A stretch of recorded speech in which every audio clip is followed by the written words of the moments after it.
kalau orang ini sudah awalnya kelakuannya, ya itu benar. Kita kalau corongnya ini arah atau sumber ya atau pengarahnya ini pengen jujur dan sebagainya, tapi buatlah sebuah sistem yang orang tidak jujur pun sukarela atau terpaksa harus jujur. Konsep kepemimpinan alternatif dalam konteks ini adalah memilih anak-anak muda sebagai orang-orang yang kemudian memimpin. Kita lanjut lagi. Tadi mohon maaf karena ada terpotong oleh azan. Bagaimanapun juga sebagai muslim ketika azan berkumandang kita harus stop dulu kegiatan semuanya dan kita akan mulai lagi. Saya ke Mas Mul nih. Mas Mul, untuk generasi milenial. Saya mengutip yang kata Ustadz Diti tadi. Di Sumsel masih belum ada kepercayaan masyarakat terhadap generasi milenial untuk memimpin. Kita ambil spesifik ke kepala daerah. Apa benar masyarakat di Sumsel masih kurang begitu percaya dengan generasi milenial untuk memimpin? Sebagai konsultan politik yang sering memberikan arahan kepada generasi milenial, gimana? Kepercayaan itu kan masih analisa ya, percaya atau tidak. Tapi kalau dilihat dari fenomena yang ada kan anggota dewan banyak anak muda semua. Nah, Itu artinya masyarakat pasti percaya. Nah kalau soal konteks pilkada atau kepala daerah itu kan tergantung calon-calon yang tersedia. Pertanyaannya anak muda berani tampil tidak? Kalau yang tampil yang ada stok yang muncul yang tua-tua aja ya masyarakat mau milih siapa? Itu aja parameter satu itu. Tapi yang catatan tadi keterangan Ustaz Dasril, Adinda Rahmat, Ustaz Tete, saya satu narik benang merah bahwa dalam sejarah baik sejarah yang Ustaz Dasril terangkan, bicarakan dan sebagainya, satu poinnya generasi muda adalah pilar utama terjadinya sebuah perubahan. Ya. Itu buci. sepakat. Nah, pertanyaannya sekarang, masyarakat ingin berubah tidak belajar dari sejarah? Kalau masyarakat ingin berubah, kasihlah ruang-ruang generasi muda untuk mengisi. Nah, kita kemudian melakukan QC supaya yang tampil anak muda ini bukan sekedar muda saja, tapi memang punya kualitas. Kira-kira seperti itu. Nah, untuk meningkatkan kualitas generasi muda nih, karena kita sering ketemu dengan calon-calon dari generasi muda, tapi setelah hasil dari entah itu pilkada atau pileg, masih banyak anak-anak muda yang tersingkir. Kira-kira kualitasnya di sisi apa yang harus ditingkatkan untuk generasi muda ini? Jadi gini, beda psikologi menang dengan psikologi kebutuhan. Oke. Anak muda yang sekarang berkecimpung dalam politik itu sebenarnya benar anak muda atau sekedar anak muda yang hanya melanjutkan generasi yang sudah tua-tua, yang sudah terlalu terkontaminasi? Kan itu pertanyaannya. Sementara dalam sejarah perubahan tadi, anak-anak muda yang muncul itu anak-anak muda yang membawa giroh baru, semangat baru, idealisme baru, bukan terkontaminasi oleh nilai-nilai yang sudah tua-tua.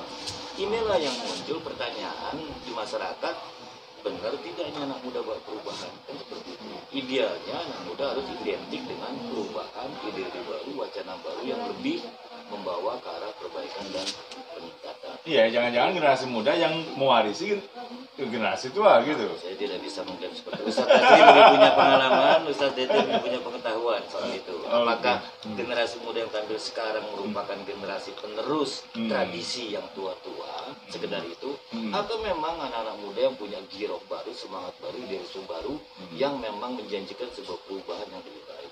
Kita lihat aja bagaimana di masyarakat. Itu ada tanya ke Ustaz Tasri sama Ustaz Tete. Saya tidak boleh menjudge. Oke. Nah, Kalau di posisi saya. oke, berarti ke Ustadz Dete nih. Ustadz Dete ini masih ada waktu sekitar 4 tahun lagi nih, menuju 2004 nih.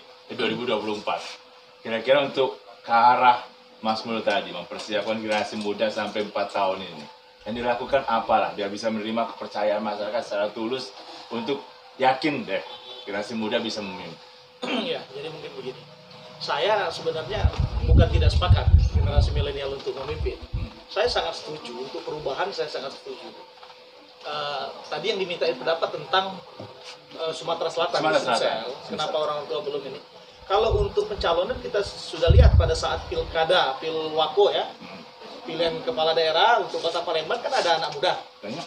Iya kan, anak muda yang mencalonkan diri menjadi wali kota, tapi juga tidak menang dengan suaranya yang bagaimana. Artinya anak muda sekarang harus tunjukkan bagaimana mereka berbuat, bagaimana mereka bermasyarakat, tunjukkan integritas mereka nanti ke masyarakat supaya orang-orang tua ini dan masyarakat juga menilai. Karena sekarang walaupun milenial mencalonkan diri menjadi wali kota, sementara milenial pemilih ini banyak tidur pada saat pencoblosan. Mungkin itu juga faktor kekalahan. Jadi kalau dengan waktu ke depan 4 tahun ini, saya rasa masih ada kesempatan. Ini ranahnya konsultan politik. Artinya dia lebih paham bagaimana membentuk manusia ini, si kandidat ini, untuk menuju persaingan pada saat pilkada nanti. Jadi kalau misalnya disampaikan oleh Ustaz Natsril, kita lihat dari sejarah bagaimana agama Islam berkembang, melahirkan pemimpin-pemimpin muda, ya kan? Ya itu karena siapa pemimpinnya? Ini pimpinan perang, ini pimpinan wilayah, karena ada acuan pemimpin tertingginya, ya kan? Dari Rasulullah sudah ada arahan ke generasi milenial dan mereka patuh dan taat. Nah, kita kalau corongnya ini, arah atau sumber ya, atau pengarahnya ini nggak benar, jangankan milenial, orang tua pun juga bisa jadi nggak benar. Ya, jadi mungkin itu, untuk 4 tahun ke depan ini, kalau memang ada milenial yang mau berniat untuk memimpin wilayah, saya sepakat, artinya dengan tunjukkan integritas mereka, moral mereka bagaimana, mereka berbuat untuk rakyat. Tidak langsung menjadi wali kota, ialah ketika mereka masuk legislatif. Sekarang banyak di legislatif anak muda.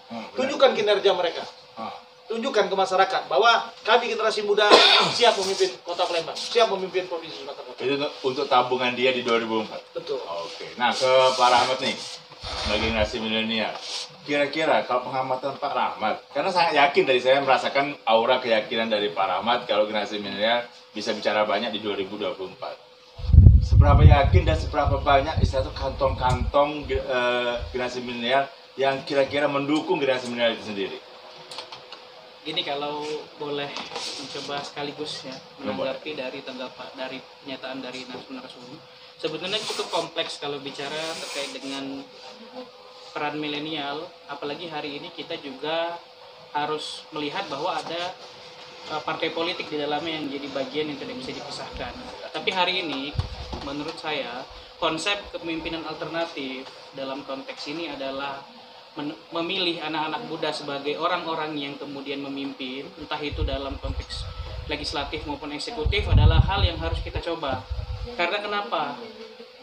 Kondisi ke depan, hari ini kalau kita lihat kondisi pandemi, kondisi krisis yang akan datang ke depan, apalagi ancaman resesi yang nanti akan dihadapi, itu memerlukan otak baru, memerlukan semangat baru, memerlukan kemudian ide baru. Karena kalau orang-orang tua, ya mohon maaf, ini kalau kita bicara dengan studi komparasi orang-orang tua, kebanyakan orang-orang tua, ini pandangan asumsi saya pribadi, ketika terjadi masalah itu kan men-tracking kemudian masa lalunya, pengalaman-pengalaman yang dia lakukan. Kalau anak muda, karena dia tidak punya pengalaman, yang dilakukan adalah imajinasi. Ya, yang dia lakukan adalah berinovasi. Nah, kesempatan untuk berinovasi lebih besar yang dilakukan oleh anak-anak muda itu pasti lebih banyak daripada orang-orang tua. Itu satu. Yang kedua, kalau kemudian kita lihat dalam skup yang lebih besar, dalam konteks kemudian peran anak-anak muda yang hari ini terkooptasi dalam hegemoni partai politik, ini juga menjadi hal yang harus kita bedah lebih jauh.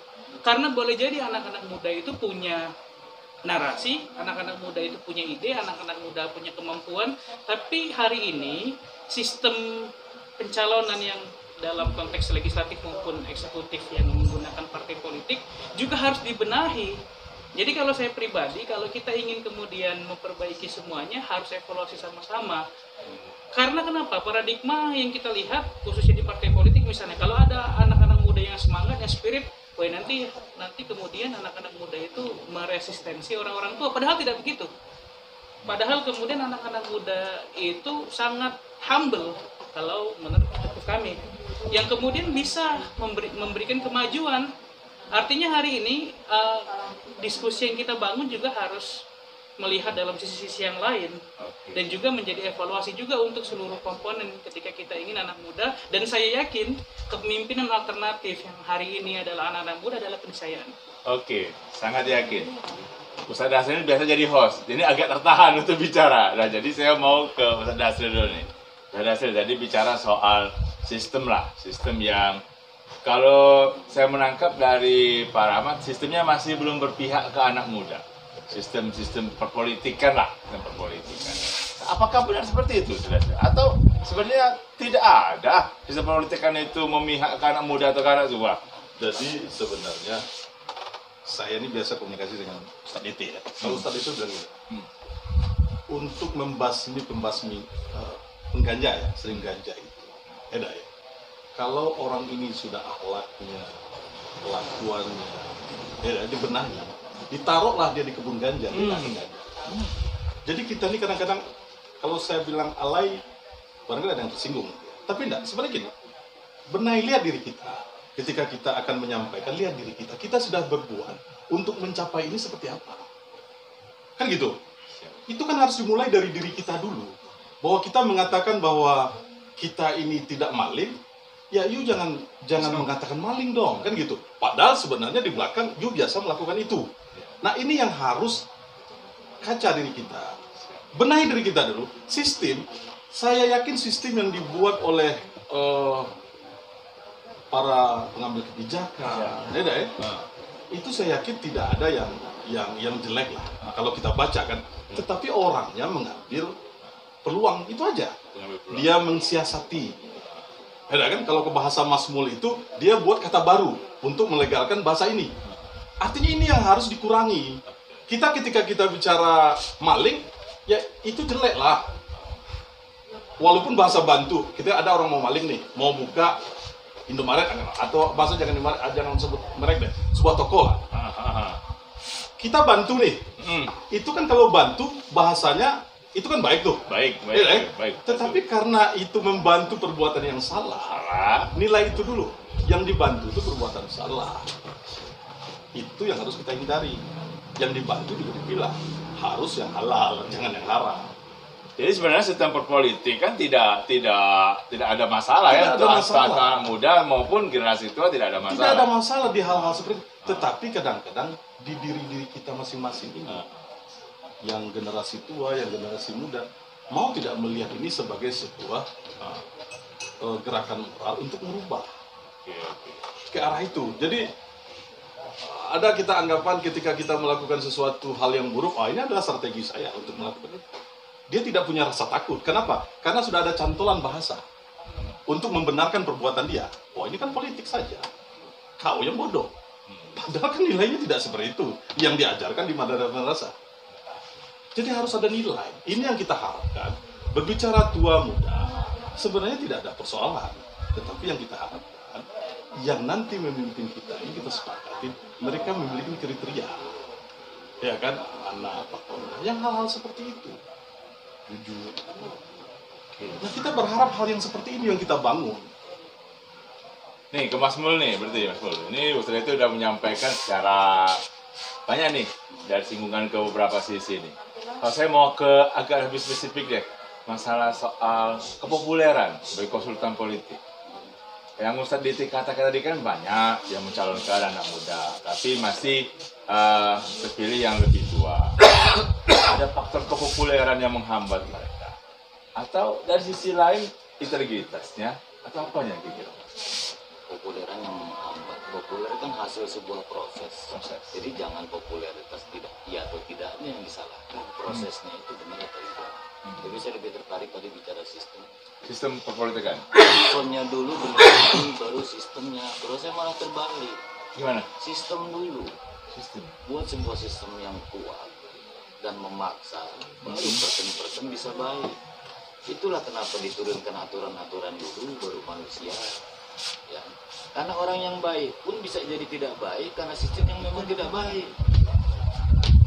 Indikator politiknya apa? Banyak mungkin orang-orang yang berintegritas, tapi karena dia buntu, udah bisa jadi kepala daerah. Kenapa? Sistemnya yang rusak, bukan orangnya. Jadi sistemnya dulu benahi, awasi benar-benar, sehingga orang-orang yang muncul memang sesuai dengan QC yang diharapkan. Jangan berharap masyarakat ini semua baik, jujur dan sebagainya. Tapi buatlah sebuah sistem yang orang tidak jujur pun suka rela atau terpaksa harus jujur.